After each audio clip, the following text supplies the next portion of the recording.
Bible గ్రంథంలో మనీషే అనే ఒక రాజును మనం చూస్తూ ఉంటుంటాం. ఈయన తను చేసిన పాపమును ఒప్పుకున్న తర్వాత ఆయన చేసిన కార్యం ఏంటంటే, ఆయన ఏ విగ్రహాలైతే యెహోవా మందిరంలో పెట్టించాడో, ఏదైతే అన్యాయంగా మందిరంలోకి తీసుకొని వచ్చాడో, ఆ విగ్రహాలన్నిటినీ మందిరంలో నుంచి బయటికి తీసేశాడు. ఏమండి, మనము శుద్ధిపరచబడిన తర్వాత మనం చేయాల్సింది శుద్ధీకరణ జరగాలి. ఏ వస్తువులతో అపవిత్రమైందో ఆ వస్తువును ఆ బలిపీఠంలో నుంచి బయటికి తీసేయాలి. అక్కడ మనిషి చేస్తున్న కార్యము అన్యుల దేవతల విగ్రహమును ఎక్కడి నుంచి తీసివేశాడు? యెహోవా మందిరం నుంచి తీసివేసేశాడు.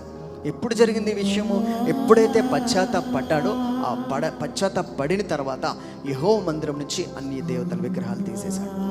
మనం కూడా ఒకటి నేర్చుకోవాలండి. పడిపోయిన బలిపీఠాలు బాగు చేయాలి అనే మనస్సు రావాలి.